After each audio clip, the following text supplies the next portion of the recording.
जय हिंद साथियों, आप सभी का स्वागत है आपके अपने यूट्यूब प्लेटफॉर्म विद्यालयपुर में। आज का जो हमारा टॉपिक रहेगा आप सबके साथ वो है आपका व्यवसाय और उद्योग। आज हम हमारे जो ईवीएस का सिलेबस है जिसमें हमने खेल वगैरह का जो टॉपिक है आपका खेल और योग वाला, तो उसके अंतर्गत आने वाला जो टॉपिक है आपका व्यवसाय और उद्योग। अब हम इससे रिलेटिव जो आज का टॉपिक है इसको कंप्लीट करेंगे। आज की क्लास में ये टॉपिक हमारा कंप्लीट हो जाएगा और इसके बाद फिर न्यू टॉपिक पे हम चर्चा करेंगे। अगर आप कोई न्यू हमारी क्लास में आज जुड़ रहे हैं तो पहले आप सबसे पहले चैनल को सब्सक्राइब कर दीजिएगा और आज की क्लास को लाइक ज़रूर कीजिएगा। आप लोग बिना लाइक किए हुए जाते हैं तो प्लीज़ सब लोग लाइक कीजिएगा क्लास को। और फिर इसके बाद जाने के बाद एक बार कमेंट करके ज़रूर जाइएगा, है ना। जाने से पहले कमेंट ज़रूर कीजिएगा कि आपको आज की क्लास कैसी लगी। बिना कमेंट करे हुए मत जाइएगा कि आज की क्लास आपको कैसी लगी। तो चलिए आगे चलते हैं। और जो हमारे नए स्टूडेंट्स हैं जिन्हें अभी जानकारी नहीं है, अभी हम वर्ग 3 जो हमारा MP टेट जो वर्ग 3 है इसके लिए हमारी EVS की क्लासेस चल रही हैं, जिसकी आज 11th नंबर की क्लास है। इससे पहले और क्लासेस हमारी कंप्लीट हो चुकी हैं। अगर आपने वाली क्लासेस नहीं देखी हैं तो उन्हें ज़रूर देखें। अभी हमारा न्यू बाल विकास और एक और नया सब्जेक्ट हमारा स्टार्ट हो गया है, आप उसे भी ज़रूर देखें। और हिंदी का टॉपिक्स जो थे हमारे हिंदी के इम्पोर्टेंट सारे टॉपिक्स हमने कंप्लीट करवा दिए हैं। अगर आपने वाली क्लासेस नहीं देखी हैं तो उन्हें भी ज़रूर देखें ताकि आपका जो भी सिलेबस है वो कंप्लीट होता हुआ चले, है ना। और हमारे भी अब कुछ ही टॉपिक रह गए हैं, हमारा टॉपिक अब कंप्लीट हो जाएगा। इसके बाद हम हमारा प्रैक्टिस सेट स्टार्ट कर देंगे जो भी हमारे रहेंगे। तो चलिए हम स्टार्ट कर देते हैं आज की क्लास को। तो सबसे पहले आप लोग शेयर कर दें कि आपकी क्लास स्टार्ट हो चुकी है, आ गई है। तो एक बार प्लीज़ सब लोग शेयर कर दें क्लास को, देन हम हमारी क्लास को स्टार्ट करेंगे और आज का टॉपिक देखेंगे। तो सबसे पहले हम आज का टॉपिक देखते हैं। हमारी आज की क्लास में हमारा टॉपिक क्या रहेगा, तो ये रहेंगे विभिन्न काम धंधे और उद्योग और व्यवसाय। तो हमारा जो आज का टॉपिक रहेगा हम इसमें बेस्ड सारा कंप्लीट करने वाले हैं, सब कुछ, है ना। सब इसमें से ही पढ़ेंगे। चलिए आगे देख लेते हैं। तो स्टार्ट कर देते हैं। सबसे पहले हम व्यवसाय के बारे में जानते हैं, ये क्यों किया जाता है। तो मनुष्य अपनी आर्थिक आवश्यकताओं की पूर्ति के लिए विभिन्न प्रकार के छोटे छोटे काम धंधे, उद्योग एवं व्यवसाय करता है। तो देखिए, व्यवसाय करने का एक मुख्य उद्देश्य ये होता है व्यस्त रहना, है ना, व्यस्त रहना। और फिर आज के प्रेजेंट टाइम में अगर हम लेते हुए चले तो मेन इसका होता है आर्थिक लाभ कमाना, है ना। क्योंकि आजकल हर काम बिना आपके पैसों से नहीं किए जा सकते, इसलिए इंसान अपनी ज़रूरतों को पूरी करने के लिए काम धंधों को करता है, व्यवसाय को करता है, बड़े बड़े उद्योगों को लगाता है ताकि वो अपनी आर्थिक जो भी आवश्यकता है उन सब की पूर्ति करता हुआ चले, उन सब की पूर्ति कर सके, है ना। अपनी जो भी ज़रूरतें हैं, रोज़मर्रा की जो भी उसकी चीज़ें हैं, उन्हें वो आसानी से, है ना, खरीद सके। इसलिए वो क्या करता है, आर्थिक चीज़ों में इन्वॉल्व हो जाता है और धीरे धीरे उनसे क्या करने लगता है, अपनी पैसे कमाने लगता है।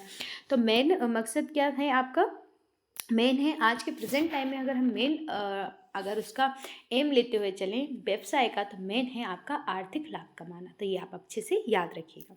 आगे चलते हैं। अब काम धंधे से जैसे मनुष्य की आर्थिक क्रियाएं जैसे को व्यस्त रखना, है ना। अपनी जो बॉडी है उसको, अपना जो व्यक्ति का शरीर है उसे क्या रखना, व्यस्त रखना, क्रिया को, है ना, व्यस्त करता है ना। व्यक्त क्या करेगा उसको, अपन सबसे पहले मनुष्य की आर्थिक क्रियाओं को व्यक्त करता है। कौन, काम धंधे अगर हम लेते हुए चले तो ये क्या करते हैं, हमारी आर्थिक क्रियाओं को व्यक्त करता है। काम, आर्थिक क्रिया मतलब नॉर्मल मैंने अभी आपसे बताया है कि हम काम करने का हमारा मेन ही मकसद ये है कि हमें आर्थिक क्रियाओं को आर्थिक क्रियाएं करना है, आर्थिक धन यानी जो लाभ है उसको कमाना है। इसका मेन मकसद ये होता है। अब दूसरा देखते हैं, हम आगे देखते हैं, वे क्रियाएं जिनमें लोगों को आय की प्राप्ति हो सके वो आर्थिक क्रियाएं कहलाती है। अब आपसे अगर क्वेश्चन पूछ लें आर्थिक क्रियाएं किससे कहेंगे, तो आर्थिक क्रियाएं कौन सी होंगी, जिनमें वह, है ना, लाभ अर्जन करेगा, उन्हें हम आर्थिक क्रिया कहते हुए चलेंगे, है ना। लोगों को जिसमें कुछ फ़ायदा होगा, कुछ बेनिफिट होंगे, तो वो किसके अंतर्गत आते हुए चलेंगे, किन क्रियाओं के अंतर्गत आते हुए चलेंगे, तो आर्थिक क्रियाओं के अंतर्गत आते चलेंगे। ये भी आप याद रखिएगा। चलिए आगे देख लेते हैं हम लोग। नेक्स्ट स्लाइड पे देखते हैं। अब आर्थिक क्रियाओं को हम 3 प्रकार से लेते हुए चलेंगे। कितने प्रकार से, 3 प्रकार से आर्थिक क्रियाओं को लेते हुए चलेंगे। इनमें कौन कौन सी क्रिया आएंगी। सबसे पहले हम देखेंगे प्राथमिक क्रिया। कौन सी क्रिया देखते हुए चलेंगे, तो सबसे पहले हम प्राथमिक क्रियाओं को देखते हुए चलेंगे। उसमें आएगी आपकी कृषि। देखो, प्राथमिक कार्य में कौन से कार्य आते हैं, तो प्राथमिक कार्य में वे कार्य आते हैं जो कृषि से संबंधित होते हैं। किससे संबंधित होते हैं? कृषि से। जैसे कृषि करना, वनों का संग्रह, वनों से जो वनोपज जो होते हैं उनका संग्रहण करना, फिर लकड़ी काटना, पशुचारण, मत्स्य पालन, ये सब क्या है? एक कृषि संबंधित व्यवसाय है। जो कृषि से जुड़े होते हैं वो प्राथमिक व्यवसाय के अंतर्गत आते हैं, है ना। याद रखिएगा, कच्चे माल नहीं होगा इसमें, जो कृषि से जो संबंधित होगा वो सारी चीज़ें किस में आ जाएंगी? आपकी प्राथमिक व्यवसाय में आती हुई चलेंगी। ये आपको अच्छे से याद रखनी है ना, किसमें? प्राथमिक व्यवसाय में आती हुई चलेंगी, ये आपको याद रखते हुए चलना है। नेक्स्ट देखेंगे, अब हम द्वितीयक व्यवसाय देखते हुए चलेंगे। द्वितीयक व्यवसाय में क्या आएंगे? तो द्वितीयक व्यवसाय में जैसे लोहे इस्पात, गेहूँ से आटा बनाना, लोहे का इस्पात, गेहूं से आटा बनाना, है ना। गन्ने से क्या करना? ये आपका गन्ना लिखा है ना, गन्ने से क्या करना? तो गन्ने से चीनी बनाना, है ना। फिर कपास से क्या बनाना? सूती वस्त्र। लकड़ी से क्या बनाना? फर्नीचर बनाना। इस प्रकार से ये क्या आएगा? द्वितीय। देखिए, हमें बनों से, चीज़ों से, अब जैसे हमें लोहा कहाँ से मिला है? तो लोहा हमें धरती से प्राप्त हो चुका है। अब हम उसको किस में कन्वर्ट कर रहे हैं? तो अब हम उसमें कन्वर्ट करना है आपका, जैसे हमने उससे लोहे से कोई चेयर बना ली, कोई टेबल बना ली, है ना, उसको इस्पात का काम बना लिया उससे, तो ये सब किस में आ जाएंगे? द्वितीयक में आ जाएगा। अब जैसे गेहूँ हमें खेती से प्राप्त हो गया, अब गेहूँ से हमें क्या कन्वर्ट करना है? उसे आटे में कन्वर्ट करना है ना, तो ये आपके द्वितीयक व्यवसाय के अंतर्गत आ जाएगा। अब जैसे गन्ना हमें खेती से मिला है, अब उस गन्ने से हम क्या बना रहे हैं? अब उस गन्ने से हम चीनी बना रहे हैं, तो ये द्वितीयक व्यवसाय में आ जाएगा। कपास हमें मिला, कपास हमने खेती करी, हमने है ना, कपास की खेती करने के बाद हमें कपास मिला, तो हमने उसकी क्या बना लिया? फिर उसके हमने वस्त्र बना लिए। फिर इसके बाद हमें लकड़ी मिली, वनों से हमें लकड़ी प्राप्त हुई, उस लकड़ी से हमने फर्नीचर, टेबल्स वगैरह ये सब का निर्माण कर लिया, तो ये द्वितीयक में जाएगी। मतलब प्राथमिक जो हमें किससे जो संबंधित है? खेतों से संबंधित है, जमीनों से संबंधित है, वे प्राथमिक क्रिया के अंतर्गत आते हैं। और द्वितीय क्रिया जिसमें हम कुछ बना रहे हैं, कुछ मैन्युफैक्चरिंग कर रहे हैं, है ना, उसका कुछ निर्माण कर रहे हैं, तो ये आप याद रखिएगा, वो द्वितीयक उसके अंतर्गत आते हैं। और तृतीय क्रियाकलाप में अगर हम देखें तो ये कैसे होते हैं? इसके अंतर्गत सेवा कार्य आते हैं। अब आपका बन चुका है, निर्माण हो चुका है, अब आप उससे सेवा मिल रही है, आप सेवा दे रहे हैं, तो ये किस में अंतर्गत आ जाएगा? आपकी तृतीय क्रिया के अंतर्गत आ जाएगा। ये आप याद रखिएगा ना, किसके अंतर्गत आ जाएगा? आपका तृतीय। जैसे यातायात हुआ, संचार हुआ, स्वास्थ्य हुआ, शिक्षा हुआ, प्रशासनिक सेवा हुई। अब इसके अंतर्गत क्या आती है? सारी सेवाएं आती हैं, ये भी आप अच्छे से याद रखते हुए चलिएगा। किसके अंतर्गत? तृतीय। तो प्राथमिक जो आपके किससे जुड़े हो? खेत वगैरह से जुड़े हो। द्वितीय, आप खेतों से मिलने वाले जो सामग्री है, जंगलों से मिलने वाले, उनसे हम किसी दूसरी चीज़ में परिवर्तित करें, और अब सब कुछ परिवर्तित हो गए, अब हमें केवल सेवा प्राप्त हो रही, तो ये तृतीय क्षेत्र में आ जाता है। किस क्षेत्र में आ जाता है? तृतीय क्षेत्र में आ जाता है।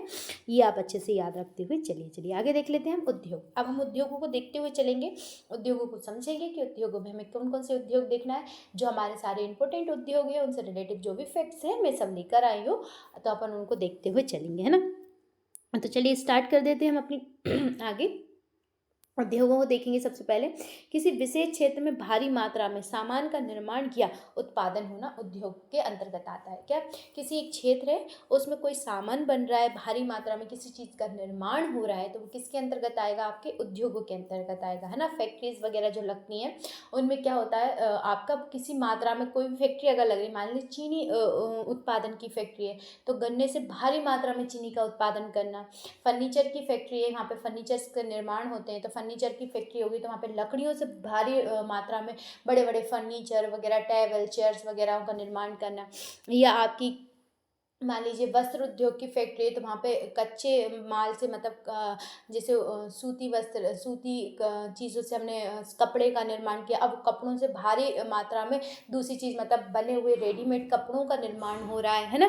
तो ये भी क्या है? उद्योगों के अंतर्गत आते हैं, है ना। किसके अंतर्गत आते हैं? उद्योग। अब भारत में हम निम्नलिखित उद्योग देखेंगे, तो भारत में क्या 10वीं सदी से ही उद्योगों का प्रारंभ हो गया था। मतलब हमारे आज से नहीं, हमारे यहाँ, है ना, प्राचीन काल से उद्योगों का निर्माण, आपने अगर प्राचीन हिस्ट्री पढ़ी है तो आपने जब उस समय जो शासन काल इसका चलता था, जो भी आपने पढ़े, तो उनमें उद्योगों से रिलेटिव आपने ज़रूर पढ़ा होगा। अगर उनके प्रशासनिक कार्य देखेंगे तो उनके आर्थिक कार्य के अंतर्गत आते थे। आर्थिक कार्य में पशुओं को पालना, है ना, आर्थिक कार्य के अंतर्गत आता था। व्यवसाय करना, वस्त्र उद्योग, लोह उद्योग, इस तरीके से प्रारंभ हो गए थे धीरे धीरे, है ना। फिर इसके बाद आपने मौर्य काल में देखा होगा, मौर्य काल में कितनी भारी मात्रा में लोहे के हथियार वगैरह बनाए गए थे, तो उनकी फैक्ट्रीज लगी थी। तो ये उद्योग वगैरह का जो कार्यक्रम आज से नहीं चल रहा है, प्राचीन काल से भारत में चलता आ रहा है, और प्राचीन काल से ही भारत उद्योग से संपन्न रहा है ना। ये भी आप याद रखिएगा। आगे देखते हैं तो सबसे पहले हम लौह इस्पात देखते हैं। देखो प्राचीन समय के हमारे पास ऐसे हम मिलते हैं, हमें फैक्ट्रीज वगैरह मिलती हैं कि हाँ यहाँ पे भारी मात्रा में लोहे के औजार वगैरह बनते थे। मगर प्रेजेंट में अभी अगर हम वर्तमान में देखें, जो फैक्ट्रीज हमारी अभी वर्तमान में जो चल रही हैं उनसे रिलेटिव जो भी उनकी सन है हम उनको लेकर आए। तो सबसे पहले देश में अगर पहला इस्पात लोहा संयंत्र के हाँ इसी के नाम से खोला गया था तो 1874 ईस्वी में खोला गया था। कब? 1874 में, 1874 में पहली बार स्थापित किया गया था आपका लोहा इस्पात कारखाना, इसको स्थापित किया गया था। इसकी जो स्थापना है वो कहाँ पर की गई थी? बाका जो है ना बराकर नदी है, कौन सी नदी है? बराकर नदी के किनारे कुल्टी नामक स्थान पर कहाँ पर आपकी स्थापना की गई थी, ये याद रखना। जमशेदजी टाटा द्वारा किए गए थे, पश्चिम बंगाल में किए गए थे, ये आप याद रखिएगा। फिर इसके बाद टाटा जी ने फिर जमशेदजी टाटा ने 1907 में एक है ना अपनी फैक्ट्री स्थापित की थी। पहले जो हुई थी ये किसके समय पर हुई थी? जब ब्रिटिश इंडिया में थे ना, ब्रिटिश समय पे जो ब्रिटिश इंडिया थी उस समय इस 1874 में फर्स्ट टाइम उसकी स्टैब्लिश की गई थी, उसकी स्थापना की गई थी। मगर फिर इसके बाद जमशेदजी टाटा ने ही ब्रिटिश काल में ही है ना 1907 में एक फैक्ट्री लगाई थी जिसका नाम टाटा जमशेदजी टाटा द्वारा स्थापित किया गया था, है ना। और ये कहाँ पर स्थापित की गई थी? स्वर्ण रेखा नदी की घाटी में, झारखंड वाली जो एरिया है वहाँ पर इसकी स्थापना की गई थी। किसकी? आपकी जमशेदजी टाटा वाला जो आपके स्वर्ण रेखा नदी के तट पर की गई थी। तो ये भी याद रखना, उसका जो एरिया है घाटी वाला जो एरिया है वहाँ पर इस फैक्ट्री का निर्माण किया गया था। अब आगे देखते हैं तो लोह इस्पात, कुछ प्रमुख जो संयंत्र हैं लोहे वगैरह के जो स्थापित किए गए हैं भारत में, अब उनके बारे में देखते हैं। सबसे पहले सलेम इस्पात संयंत्र का ये कब बना था? 1954 में बना था। कब बना था? 1954 में। कहाँ बना था? तमिलनाडु में। कहाँ पे स्थापना की गई थी इसकी? तमिलनाडु में की गई थी। फिर भिलाई इस्पात कारखाना था, कौन सा था? भिलाई इस्पात कारखाना, ये 1955 में बना था। कब बना है? 1955 में। और ये कहाँ है? भिलाई, छत्तीसगढ़ में। इनकी देखिए स्थापना भी याद रखिएगा, साथ में किस स्टेट में है वो भी याद रखते हुए चलेगा। और इस्टेब्लिशमेंट तो उनका किस डेट को ये मतलब किस सन में स्थापित हुए हैं, ईयर में, तो ये भी याद रखिएगा। और किस प्लेस पे हैं ये भी याद रखिएगा ना। तो इन्हें आप याद रखते हुए चलिए। बाइसेंस आपके क्वेश्चंस इनमें से ही रिलेटिव कुछ बन के आ गए तो आपको याद होने चाहिए, है ना। और कुछ आपको अगर लगता है कुछ फैक्ट्स रहते हैं आपको अदर कहीं से मिलते हैं तो उनको ज़रूर लीजिएगा, है ना। ताकि देखिए आपको फैक्ट्स बहुत सारे होते हैं पढ़ाई में, मगर अब क्लास में जितने सफिशिएंट टीचर को लगते हैं, मतलब लगता है कि हाँ इतना आपको ज़रूरी आप उतने फैक्ट्स उसमें डाल सकते हैं तो अपन उतनी फैक्ट्स ले आते हैं, है ना। ऐसा लगता है सफिशिएंट है इतने फैक्ट्स, मगर फिर भी आपको लगता है एक्स्ट्रा फैक्ट्स कहीं से आपको मिलता है तो आप खुद भी उन चीज़ों को ढूंढें। आप जितना अपने आप को एनालाइज करेंगे, जितना आप चीज़ों को ढूंढेंगे, उतना ही आप में गहराई से चीज़ें याद होंगी और उतने ही आप ज़्यादा फैक्ट्स को याद भी रख पाएंगे, साथ में उन चीज़ों को। और हम बोल सकते हैं आपके आने वाले जो एग्ज़ाम है उनमें आपको मदद भी मिलेगी, हेल्प भी रहेगी। फिर बात जाएगी हिंदुस्तान स्टील। हिंदुस्तान जो स्टील वाला है ये 1955 में खोला गया था, राउरकेला उड़ीसा में खोला गया था। कहाँ खोला गया था? राउरकेला उड़ीसा में से खोला गया था। फिर इसके बाद हिंदुस्तान स्टील आएगा, ये 1956 में दुर्गापुर पश्चिम बंगाल में खोला गया था। कहाँ पे? दुर्गापुर पश्चिम बंगाल में। बोकारो स्टील संयंत्र कहाँ है? झारखंड में। बोकारो स्टील संयंत्र कहाँ है? झारखंड में। 1968 में खोला गया था। कब? 1968 में। तो एक बार मैं डबल से बता देती हूँ। सलेम संयंत्र 1959, 1954 है ना तमिलनाडु में। भिलाई इस्पात कारखाना का है 1955 में खोला गया था और ये भिलाई छत्तीसगढ़ में है ना। हिंदुस्तान स्टील 1955 में खोला गया था, राउरकेला उड़ीसा में है। हिंदुस्तान स्टील दूसरा एक और है, ये दुर्गापुर पश्चिम बंगाल में 1 साल बाद खुला था। बोकारो स्टील 1968 में और बोकारो झारखंड में खुला था। जब ये भिलाई जो आपका भिलाई कारखाना है ये छत्तीसगढ़ में कब गया है आपका? ये स्थापित तो मध्य प्रदेश में ही हुआ था, मगर जब मध्य प्रदेश का हिस्सा था आपका छत्तीसगढ़ उस समय ही स्थापित हुआ था। मगर जब विभाजित हुआ 2000 में तो उस समय ही ये वाला जो भिलाई संयंत्र है ये कहाँ चला गया? आपका छत्तीसगढ़ में चला गया, है ना। तो अभी वर्तमान छत्तीसगढ़ में है। और आपसे पूछ लिया जाए ये पहले किस राज्य के अंतर्गत आता था तो याद रखिएगा मध्य प्रदेश के अंतर्गत आता था। आगे चलते हैं। अब हम दूसरा याद रखते हैं एल्यूमिनियम। तो एल्यूमिनियम संयंत्र देखते हुए चलेंगे हम लोग। एल्यूमिनियम वाला बॉक्साइट ए से प्राप्त होता है। इसे है ना, ये किससे प्राप्त होता है हमें, बॉक्साइट अयस्क से प्राप्त होता है। किससे प्राप्त होता है, बॉक्साइट अयस्क से प्राप्त होता है एल्यूमिनियम। पहला कारखाना इसका 1937 में, कब, 1937 में वर्ष जे के नगर पश्चिम बंगाल में खोला गया था। कहाँ पे, जे के नगर पश्चिम बंगाल में। उसका नाम ही जमशेदपुर रख दिया गया था। तो याद रखना, जे के नगर आपके पश्चिम बंगाल में क्या, एल्यूमिनियम संयंत्र। कब खोला गया था, 1937 में, है ना। डेट वगैरह अच्छे से लर्न कर लीजिएगा। अब नेक्स्ट देखते हैं तांबा वाला। कौन सा देखते हैं, तांबा उद्योग, है ना। देश का प्रथम आधुनिक तांबा जो प्रगलन है, इसकी स्थापना 1957 में सिंह भूमि कॉपर कंपनी द्वारा की गई थी। किसके द्वारा, कॉपर कंपनी द्वारा, और सिंह भूमि ये आपका की गई थी, है ना। और कहाँ, कब की गई थी, 1857 में की गई थी। कब की गई थी, 1857 में की गई थी। ये भी आप अच्छे से याद रखते हुए चलेगा। वैसे आपको तांबे का इतिहास तो पता है, सबसे पहले मानव ने तांबा ही खोजा था। आपको तांबा नगरी, हमारे मध्य प्रदेश में अगर हिस्ट्री से रिलेटेड क्वेश्चंस रहते हैं तो तांबा नगरी कितनी सारी, कहाँ पे कॉपर नगरियां हैं ना, ये सारी आपकी डाली गई हैं। आप अगर चाहें तो इनको भी देख सकते हैं ना। पूरा जो आपका इतिहास के बारे में भी क्लासेस डली हैं, अगर आपने उन क्लासेस को नहीं देखा है तो आप उनको भी देख सकते हैं। फिर इसके बाद मध्य प्रदेश में आपकी कितनी सारी आपको उज्जैन में देखने को मिलेंगी, नावदा टोली, है ना। ये सारी, ये आपकी कॉपर छोटे छोटे यहाँ से मिले हैं, कॉपर के सुराग हम बोल सकते हैं ना। बहुत सारी बस्तियाँ मिली हैं यहाँ पर आपके उज्जैन में। 3-4 बस्तियाँ हैं, नावदा टोली, नागदा, इस टाइप से अलग अलग नाम है उनके, तो ये आप देख सकते हैं। ये कॉपर आ जाएगा। फिर इसके बाद हम सीसा उद्योग देखते हैं। सीसा ये कब खोला गया था, तो ये भारत का पहला, है ना, सीसा जो है आपका, सीसा आपका जो प्रगलन आपका, है ना, की स्थापना जो हुई थी वो 1982 से 1983 के मध्य की गई थी। ये धनबाद झारखंड के निकट, है ना, तुंदू नामक स्थान पे की गई थी। कहाँ पे, तुंदू नामक स्थान पर की गई थी, झारखंड के निकट, है ना। कहाँ, धनबाद झारखंड के निकट।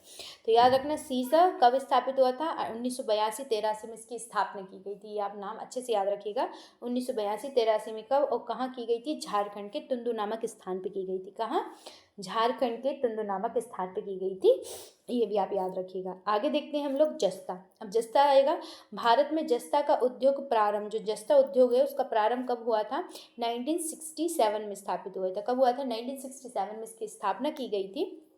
ये भारत को अपनी आवश्यकता पूर्ति के लिए जस्ता का आयात करना पड़ता था। अब देखो, भारत को क्या, देखिए, जस्ता जो उद्योग है वो 1967 में स्थापित हुआ था, मगर धीरे धीरे जब हमारे भारत में विकास धीरे धीरे करने लगे, तो अब हमारे लिए आर्थिक जो चीज़ें हैं, आर्थिक जो गतिविधियां हैं, उनको बढ़ाना था, ताकि हमारे पास पैसा आ सके। पैसा आएगा तभी तो हम हमारे देश की उन्नति और देश को आगे बढ़ा पाएंगे। तो इसलिए जो हमारे संयंत्र, जैसे लोहे वगैरह जो हुई, जस्ता वगैरह, फिर अब धीरे धीरे इनको कहाँ सेल करने लगे थे, बाहर विदेशों में इनको भेजने लगे थे, विदेशों में इनको बेचने लगे, मतलब व्यापार करने लगे थे, आयात करने लगे थे, है ना। तो ये भी आप याद रखना, है ना। आयात वगैरह करना पड़ता था, बहुत सी चीज़ ऐसी खरीदनी भी पड़ती थी हमें, आयात निर्यात भी करते थे हम चीज़ों का, मगर हमें आयात भी करना पड़ता था, है ना। क्यों करना पड़ता था, क्योंकि हमें बहुत सी चीज़ों का निर्माण जैसे जस्ते से होता है, जो चीज़ें जस्ते से निर्मित होती हैं, उनके लिए अगर जस्ता हमारे पास नहीं है तो हमें फिर बाहर से ही मंगाना पड़ेगा, विदेशों से भी मंगाना पड़ेगा।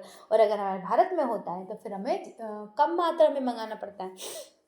आगे देखते हैं हम लोग, और सीमेंट फैक्ट्री देखते हैं ना। सीमेंट जैसे, है ना, किसी भी देश की प्रगति का सूचक माना जाता है। सीमेंट फैक्ट्री जो होती है वो किसी भी देश की आप प्रगति है, मतलब उसको उन्नति की ओर लेके जा रहे हैं, तो हमारे वहाँ पे रहने वाले, जैसे कोयला हुआ, सीमेंट फैक्ट्रीज वगैरह हुई, है ना, ये क्या माना जाता है, उस देश की प्रगति को आगे बढ़ाने के लिए, मतलब उनकी चीज़ों को बढ़ाने के लिए एक मेन व्यवसाय, मेन उद्योग माना जाता है, क्योंकि इनसे बहुत ज़्यादा आर्थिक गतिविधियाँ बढ़ती हैं, बहुत ज़्यादा आर्थिक लाभ मिलते हैं। चीन के बाद भारत दूसरे स्थान पर है सीमेंट उत्पादन में। याद रखना, चीन प्रथम स्थान पर है सीमेंट उत्पादन में, और भारत कौन से नंबर पे, तो भारत सेकंड नंबर पे है आपके सीमेंट उत्पादन। मध्य प्रदेश में ही कितनी सीमेंट फैक्ट्री, कटनी में है, सतना में है, कितनी अलग अलग जगह मध्य प्रदेश में ही आपको देखने को मिलेंगी सीमेंट फैक्ट्रियाँ। राजस्थान देश का सबसे बड़ा सीमेंट उत्पादक राज्य है। अगर हम भारत को देखें तो भारत दुनिया में सेकंड नंबर पे है चीन के बाद। फिर इसके बाद अगर हम मध्य प्रदेश में सबसे ज़्यादा देखेंगे तो मध्य प्रदेश में हमें राजस्थान देखने को मिलेगा सीमेंट उत्पादन में। फिर दूसरे मध्य प्रदेश में अगर हम देखें सतना, कटनी, नीमच, मैहर, जबलपुर, रतलाम, है ना, प्रमुख केंद्र हैं हमारे इधर किसके, सीमेंट उत्पादन के। बड़ी बड़ी फैक्ट्रीज हैं यहाँ पे, है ना। ये कटनी वाला जो एरिया है वो सीमेंट के लिए प्रसिद्ध है, कितनी सारी सीमेंट फैक्ट्रीज वगैरह हैं। मध्य प्रदेश में भी कितने सारे बड़ी बड़ी फैक्ट्रीज अब तो हर जगह आपको देखने को मिलेंगी, है ना। ये बड़ी बड़ी फैक्ट्रीज मिलती हैं सीमेंट निर्माण की, तो याद रखिएगा। चलिए नेक्स्ट देख लेते हैं हम, सूती वस्त्र देखते हैं। सूती वस्त्र देखेंगे कि भारत के परंपरागत उद्योग में से एक है आपका सूती वस्त्र, क्योंकि ये प्राचीन काल से चला आ रहा है सूती वस्त्र वाला, है ना। तो सूती वस्त्र जो है वो प्राचीन काल से चला आ रहा है, इसलिए हमारी परंपरागत जो उद्योग वगैरह जो हमारे व्यवसाय हैं उनमें से एक है आपका सूती वस्त्र उद्योग। फिर आता है भारत की सूती वेस्टर्न की आपकी जो राजधानी मुंबई को माना जाता है। सूती वेस्टर्न राजधानी किसको माना जाता है, मुंबई को। याद रखना, अगर सूती वेस्टर्न राजधानी पूछ रहे हैं तो ये किसको माना जाएगा, आपके मुंबई को माना जाता है। दक्षिण भारत का मैनचेस्टर कोयम्बटूर को कहा जाता है, किसको, दक्षिण भारत का मैनचेस्टर किसको कहा जाता है, कोयम्बटूर को कहा जाता है। फिर इसके बाद अगर आपसे बोले कि बोस्टन किसे कहा जाता है, भारत का बोस्टन, तो ये आपका अहमदाबाद को कहा जाता है। ये कुछ फैक्ट्स हैं, इन्हें याद रखते हुए चलिएगा, इन्हें नोट कर लीजिएगा अगर आपको नोट करने हैं, या स्क्रीनशॉट लेना है तो स्क्रीनशॉट लेते हुए भी चल सकते हैं, है ना। मैं टाइम देती हूँ बहुत ज़्यादा, तो आप स्क्रीनशॉट भी ले सकते हैं, है ना, और चाहें तो आप इन्हें नोट कर सकते हैं, जैसे आपकी इच्छा है। PDF आपको मिलती है टेलीग्राम चैनल के अंदर, तो आप हमारा टेलीग्राम चैनल विद्यालयपुर भी ज्वाइन कर सकते हैं। उसके बाद हम आगे देख लेते हैं, तो इनको याद रख लीजिएगा कि आपके वेस्टर्न, सूती वेस्टर्न किसे कहा जाता है, राजधानी किसे, मुंबई को है। दक्षिण भारत का मैनचेस्टर कपड़ों के लिए, सूती वस्त्रों के लिए, तो कोयम्बटूर को कहा जाता है। और भारत का बोस्टन किसे कहा जाता है, अहमदाबाद को कहा जाता है। ये भी आप याद रखते हुए चलिएगा। चलिए नेक्स्ट देखते हैं, हम आगे देखते हुए चलते हैं। अब ऊनी वस्त्र देखते हैं, ऊनी वस्त्र उद्योग देखते हुए चलते हैं। चलिए ऊनी वस्त्र वाले चमकते हैं, है ना। भारत में भारत का जो कुटीर उद्योग है ना, भारत का क्या तौर पे आमतौर पे अगर देखें ऊनी कपड़ों, है ना, ऊनी कपड़ों के लिए है ना निर्माण में लंबी ऐतिहासिक परंपरा। देखिए हमारे इधर तो ऊनी कपड़ों के बहुत ज़्यादा हम बोल सकते हैं फेमस भी है। भारत में ऊन के विश्व में 7वां स्थान, भारत में ऊन उत्पादन में कौन से नंबर पे है, 7वें नंबर पे, ये आप याद रखते हुए चलिएगा, है ना। हमारे इधर ऊन, और ये आज से नहीं, बहुत प्राचीन काल से चले आ रहे हैं ये वस्त्र, ऊन वगैरह, कॉटन वगैरह, मतलब सूती वस्त्रों के निर्माण, ये हमारे यहाँ तो प्राचीन काल से चले आ रहे हैं। तो आगे देख लेते हैं हम लोग। फिर इसके बाद आएगा रेशम उत्पादन। तो भारत क्या है, भारत चीन के बाद विश्व में दूसरा आपका रेशम उत्पादन में है। तो ये फैक्ट्स है, इसे अच्छे से याद रखिएगा कि भारत जो है वो चीन के बाद दूसरे नंबर पर आपके किसमें, रेशम उत्पादन में। आपने रेशम मार्ग तो सुना ही होगा, अगर आपने हिस्ट्री पढ़ी है तो उसमें रेशम मार्ग का कितना ज़्यादा हम बोल सकते हैं इतिहास देखने को मिलता है। कितने बड़े बड़े राजाओं ने उस पर आक्रमण किए, मार्गों पर आक्रमण किए ताकि उन पर कब्जा कर सके, आर्थिक लाभ कमा सकें, है ना। तो इसलिए ये आपके आपका दूसरे नंबर पे सबसे बड़ा, याद रखिएगा, है ना। और भारत में 4 प्रकार की क्या पाई जाती है, रेशम पाई जाती। कौन कौन सी, एक तो मलवरी पाई जाती है, इरी, टरसर और मूंगा, है ना, याद रखना। और मध्य प्रदेश में भी याद रखना, नर्मदापुरम में 4 प्रकार की रेशम उगाई जा रही है। ये फैक्ट्स हैं और आपका एक करंट अफेयर भी है, तो याद रखते हुए चलिएगा कि मध्य प्रदेश में किस जिले में आपकी 4 प्रकार की रेशम उगाई जाती है। तो याद रखना 4 प्रकार की जो रेशम है वो आपके नर्मदापुरम जिले में उगाई जाती है, जिसमें से मूंगा का जो बेस्ट है ये आपके उत्तरी राज्यों से लिया जा रहा है ना। उत्तरी राज्यों में जो बेस्ट क्वालिटी का मूंगा जो रेशम होता है उसके जो बीज होते हैं, यहाँ से इनको खाकर जो कीड़े होते हैं वो निर्माण करते हैं। तो जो उत्तरी राज्य है वहाँ से लिया जा रहा है इनको। तो ये भी आप अच्छे से याद रखते हुए चलिएगा ना। नर्मदापुरम आपका 4 प्रकार के, कौन कौन से, मलवरी, ईरी, टरसर और मूंगा, 4 प्रकार के रेशम के जो उत्पादन है उसमें आ रहा है, याद रखिएगा। और एक ही जगह नहीं, अलग अलग जगह उनके फैक्ट्रीज लगी हैं। और इससे पहला वाला जो है उसमें 35 महिलाओं को काम भी देना स्टार्ट कर दिया है, ये भी आप याद रखिएगा, है ना। मूंगा रेशम के उत्पादन में भारत विश्व का एकाधिकार, मतलब मूंगा रेशम जो है भारत में ही उत्पादन किया जाता है, याद रखना। एकाधिकार मतलब सबसे ज़्यादा मूंगा एकाधिकार भारत में ही होता है। मूंगा रेशम जो होता है वो कहाँ पर उत्पादित होता है, भारत में होता है। तो इतने अच्छे जो फैक्ट्स हैं उन्हें अच्छे से याद रखते हुए चलिएगा, ध्यान में रखते हुए चलिएगा। चलिए नेक्स्ट देख लेते हैं हम लोग। अब जूट उत्पादन में देखते हैं, विश्व स्तर पर भारत जूट के सामानों का सबसे बड़ा उत्पादक है। मतलब सबसे ज़्यादा जूट के सामानों का उत्पादक कहाँ पर होता है? भारत में होता है। जूट के सामान बनते हैं ना, याद रखिएगा, किसके? जूट के। फिर दूसरा सर्वाधिक बड़ा निर्यातक भी है, भारत दूसरा सबसे बड़ा निर्यातक है। और जूट उद्योग की स्थापना 1854 ईस्वी में की गई थी, है ना। कब की गई थी? 1854 ईस्वी में, जब भारत और हम बोल सकते हैं बांग्लादेश का विभाजन, जो भारत में से जब पाकिस्तान का निर्माण हुआ, तो उस समय ये जो आपका पश्चिमी पाकिस्तान जो बना था, पश्चिम पाकिस्तान मतलब जो अभी वर्तमान में बंगाल है, देश है, बांग्लादेश है जो, उसके में हमारे जब बंटवारा हुआ था, तो उस समय जूट के बहुत बड़ा हिस्सा जो है उनके पास चला गया था ना। फिर भी अभी भी हमारा जो भारत है नंबर 1 है जूट पे, है ना, जूट उत्पादन। क्योंकि दक्षिण पश्चिम बंगाल के एरिया में जो गंगा वाला, जो हुगली वाला जो क्षेत्र है, वहाँ पे जूट का निर्माण बहुत ज़्यादा किया जाता है। और आजकल जूट के जो उत्पादक जो चीज़ें हैं बहुत ज़्यादा बनाई जा रही हैं, है ना, उनसे बहुत सारी चीज़ें बनाई जाती हैं। जूट एक धागे की तरह होता है ना। तो जूट से बहुत सारी चीज़ों का निर्माण किया जा रहा है, बहुत सारी चीज़ों का बनाया जा रहा है। आगे देखते हैं हम लोग, नेक्स्ट स्लाइड पे चलते हैं हम लोग। इसका याद रखिएगा ये कब बना था, तो इसकी सन जरूर याद रखते हुए चलेगा आपका 1854, याद रखिएगा 1854। चलिए नेक्स्ट देखते हैं। अब आ जाएगा रेल उपकरण। हम देखें रेल उपकरण से संबंधित देखें तो शुरुआत में जनवरी, कब? आपकी जनवरी 1950 को चित्तरंजन पश्चिम बंगाल में हुई थी इसकी स्थापना, किसकी? रेल उपकरणों की। कब? 26 जनवरी 1950 में चित्तरंजन स्थान है, चित्तरंजन नाम का स्थान है पश्चिम बंगाल में, वहाँ पे पहले रेल उपकरणों की मतलब जो आपके सामान हैं रेल के, उनके जो बनते हैं उपकरण, उनकी स्थापना की थी। रेल डिब्बे बनाने का कारखाना 1955 में चेन्नई में के समीप पेराम्बूर में स्थापित किया गया था। कहाँ पे स्थापित किया गया था? पेराम्बूर में स्थापित किया गया था आपका चेन्नई में। रेल के डिब्बे बनाने का कारखाना है, याद रखने का। जहाँ बड़े जो डिब्बे बनते हैं रेल के, वो कहाँ पर है? आपका चेन्नई में आपको देखने को मिलेगा। कहाँ मिलेगा? चेन्नई में, याद रखिएगा, है ना। और पहली बार कब बने थे? तो ये पश्चिम बंगाल में स्थापित खोला गया था आपका 26 जनवरी 1950 में, है ना। सन भी अच्छे से याद रखिएगा। नेक्स्ट देख लेते हैं हम लोग। अब रासायनिक उर्वरक तो इसकी डेट याद रखिएगा, ये कब 19, है ना, कब बना था? 1906 में बना था। और कहाँ बना था? आपका रानीपेट तमिलनाडु में बना था। कहाँ? रानीपेट। तो रासायनिक उर्वरक कहाँ बने थे? आपके रानीपेट तमिलनाडु में बना था। ये आप अच्छे से याद रखते हुए चलेगा। अब चीनी उद्योग, चीनी उद्योग में लेते हुए चलते हैं। तो भारत में दूसरा सबसे बड़ा कृषि आधारित उद्योग है। भारत का दूसरा सबसे बड़ा क्या है? ये एक कृषि आधारित उद्योग है, मतलब कृषि पे आधारित है ये उद्योग आपका। कौन सा? चीनी उद्योग की आप याद रखिए। कौन सा आपका चीनी उद्योग किस पर आधारित है? ये आपका कृषि पे आधारित है। ब्राज़ील के बाद दूसरा स्थान आपका भारत का ही आता है चीनी उत्पादन में। किसके? चीनी के उत्पादन में, है ना। क्योंकि ब्राज़ील को शुगर बाउल बोला जाता है, आपको भी पता है, क्योंकि ब्राज़ील में बहुत ज़्यादा शुगर का निर्माण होता है, मतलब शक्कर का बहुत ज़्यादा निर्माण होता है। जो आपकी चीनी है इसका निर्माण होता है शक्कर का। इसके बाद चीनी उत्पादन में, है ना, भारत विश्व में चीनी का सबसे बड़ा उपभोक्ता भी, उत्पादन में भी बड़ा है और साथ साथ में उपभोक्ता भी बहुत बड़ा है। किसका? चीनी का, याद रखेगा। निर्माण भी बहुत अधिक मात्रा में होता है और उपभोक्ता में तो नंबर 1 है चीनी का, मतलब वो खुद बनाता है और खुद की आपूर्ति करता है चीनी उत्पादन में। तो हमारे मध्य प्रदेश में ही कितनी सारी चीनी, जावरा, रतलाम चीनी उद्योग सबसे पहली वाली जो हम देखें, जावरा, है ना, ये मध्य प्रदेश की है।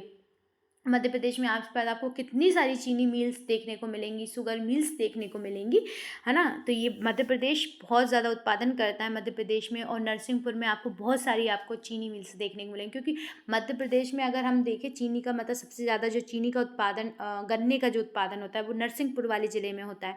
तो इसलिए मध्य प्रदेश में नरसिंहपुर वाले ज़िले में होता है और वहाँ पर बहुत सारी आपको शुगर फैक्ट्रीज देखने को मिलेंगी। वैसे आसपास भी आपको बहुत सारी शुगर फैक्ट्रीज आपके ज़िले में 1-2 आपको देखने को ही मिलेंगी, क्योंकि बहुत ज़्यादा मात्रा में निर्माण करना पड़ता है चीनी का। खपत बहुत ज़्यादा मात्रा में हमारे भारत में होती है चीनी की, याद रखिएगा, है ना। तो चीनी आधारित। और दूसरा कौन सा है? कृषि आधारित।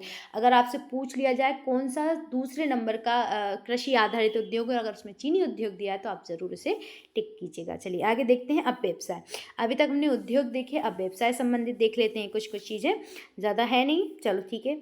व्यवसाय शब्द की उत्पत्ति व्यस्त रहने से हुई। अब देखिए व्यवसाय का अर्थ क्या है, व्यस्त रहना, है ना। जब आप फ्री हो तो आप अपना एक नया सा व्यवसाय ओपन कर लें, नया आपका बिजनेस शुरू कर लें, ताकि आप उसमें बिजी रह सकें, बिजनेस में बिजी रह सकें, व्यवसाय में व्यस्त रह सकें।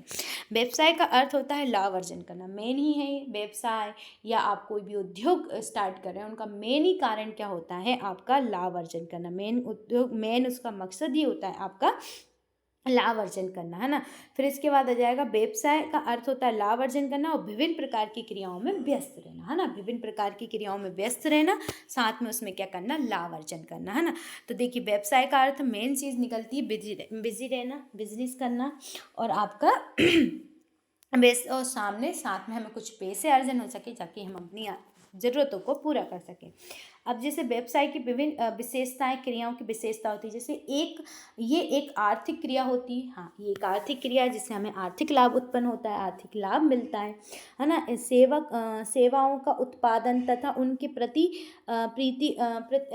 प्रति करना होता है, उनकी वृद्धि करना होता है। क्या होता है, उनकी वृद्धि करना होता है। देखो सेवा, अगर आपने कोई सा बिजनेस स्टार्ट किया है तो आपको उसमें कोई ना आपके साथ आपको काम करने वाले लोगों की ज़रूरत होगी, क्योंकि आपको बिजनेस अगर आगे बढ़ाना है तो उसके लिए आपको बहुत सारे आपके, हम बोल सकते हैं, काम करने वाले लोग चाहिए। तो आप लोगों को क्या देते हैं, सेवा करने का मौका देते हैं, यानी आप लोगों को नौकरियां देते हैं, जॉब्स देते हैं। तभी तो आपका बिजनेस, अगर आप एक ही लोग करेंगे तो उसमें आपको एक ना एक लोगों की ज़रूरत पड़ेगी, जिससे आप लोगों के लिए सेवाओं का भी उत्पादन करेंगे, उसमें वृद्धि होगी, सेवा के क्षेत्र में भी वृद्धि होगी, साथ में आपका बिजनेस भी आगे बढ़ेगा, मानवीय आवश्यकताओं की पूर्ति होगी तथा इससे लाभ भी अर्जन होगा। साथ में मानव, जो आप अगर कोई बिजनेस बना रहे हैं, कोई सी फैक्ट्री आपने ओपन करी तो उसमें कुछ सामान बनाएंगे, उन सामानों से लोगों की ज़रूरतें पूरी होंगी, साथ में आपको लाभ अर्जन होगा, है ना। अब व्यवसाय के अगर हम प्रकार देखते हुए चलें तो जैसे व्यवसाय के बहुत सारे, जैसे लोहा संबंधित आप कोई व्यवसाय कर रहे हैं, लोहा इस्पात खोला है, लोहे की सामग्रियाँ बनती हैं, मोची हैं आप, जूते चप्पल या बड़ा बूट शॉप है आपका, डॉक्टर हैं आप, है ना, डॉक्टर हैं आपने, हॉस्पिटल्स वगैरह हैं, शिक्षक हैं, स्कूल्स वगैरह बनवाए हैं आपने, कुम्हार हैं, है ना, जो मिट्टी के सामान बनाते हैं, मिट्टी के जो बर्तन बनते हैं, मिट्टी के कितने सारे अलग अलग प्रकार की चीज़ें बनती, किसान हैं तो आप कच्चा माल उत्पादन करवा रहे हैं, कच्चा माल की आपूर्ति करवा रहे हैं। इस प्रकार से आप व्यवसायों को चला रहे। तो ये आपको इतने सारे अलग अलग प्रकार के व्यवसाय, ये कुछ हैं, और भी बहुत प्रकार के अलग अलग प्रकार के व्यवसाय होते हैं। घर बनाने वाले, है ना, बिल्डर्स होते हैं, कितने अलग अलग प्रकार के व्यवसाय करने वाले होते हैं ना, कितनी सारी अलग अलग आपको देखने को मिलते हैं। इस तरीके से देखिए आज का हमारा जो टॉपिक था, लीजिए कंप्लीट भी हो चुका है हमारा टॉपिक, है ना। तो अभी तक अगर आपने हमारे चैनल को सब्सक्राइब नहीं किया है तो चलिए से चैनल को सब्सक्राइब कर लें, है ना। अब जाने से पहले एक बार कमेंट बॉक्स में कमेंट करके ज़रूर जाएँ कि आज की क्लास कैसी लगी आपको, और जो भी आपको लगता है इसे कमेंट बॉक्स में डाल दें, और लाइक करके ज़रूर जाइएगा, शेयर ज़रूर करिएगा। आज के लिए बस इतना ही, फिर जल्दी मिलते हैं आप लोगों के साथ। जय हिंद साथियों।